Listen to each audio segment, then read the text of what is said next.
Alright folks, so what we have here are a couple of Brinks high security padlocks.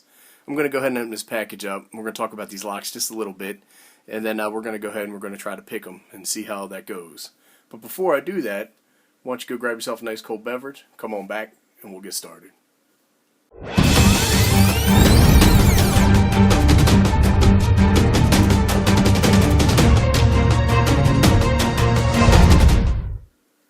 Alright, so hopefully everybody made it back.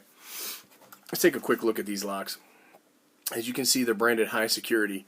They have a serial number on here, so I think these are just 161 locks, and there's some variation. These look like they're made out of brass. They say that they're cut resistant up to 2,000 pounds, which sounds impressive. The shackle opens up to 7/8 of an inch. Both of these locks are keyed the same. When we take a look on the back, there's some more stuff. It's pry resistant to 1,200 pounds. See, I don't know if you can see that there. Very impressive, and it's got 5 pins that are pick resistant. And you can see here, let's see if we can go ahead and zoom in, that it has a pawl, not a bearing, lock in there on the shackle. There's your 5 pins pick resistant. So let's go ahead and get these open and see what we got. There we go.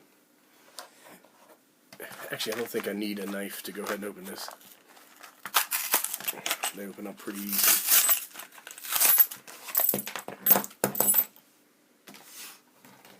Go ahead and check and make sure it is indeed locked. When I take a look at that, there is the keyway. It is pretty straightforward.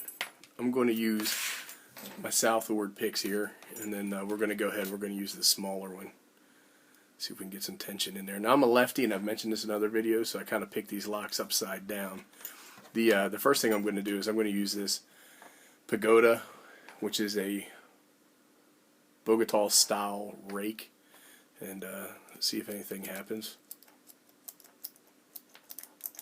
What I'm doing is I'm really just rocking. I'm not really raking, just to see if I can feel anything happening inside of that lock. And sometimes I like to flip these over and give it a try on the other side.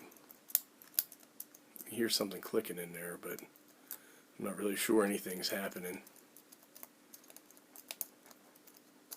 And this might be that this lock is very pick resistant, or it could just be that I suck at picking locks, and it's probably, let's just reset it, combination of both. We're going to go with the double peak instead of the triple peak.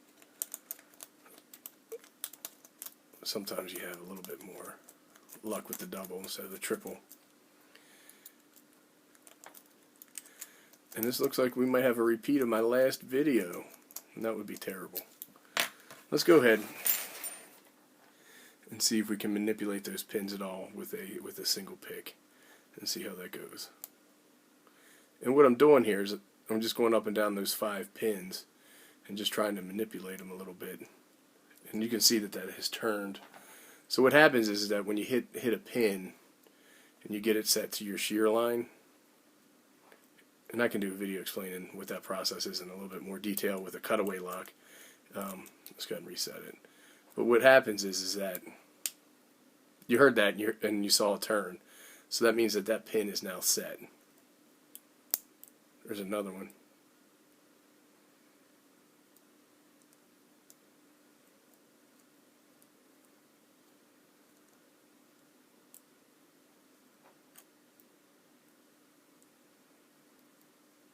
I don't want to make this video too long.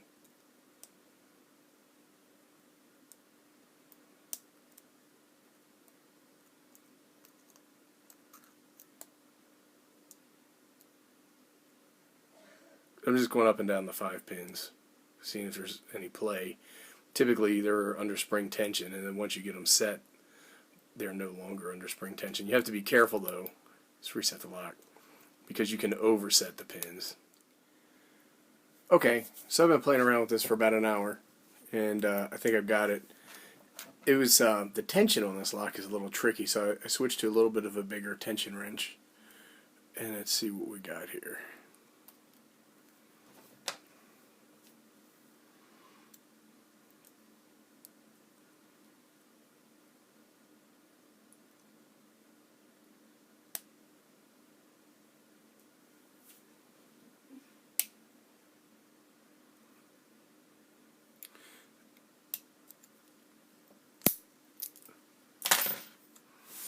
Alright, there we go. Thanks everybody.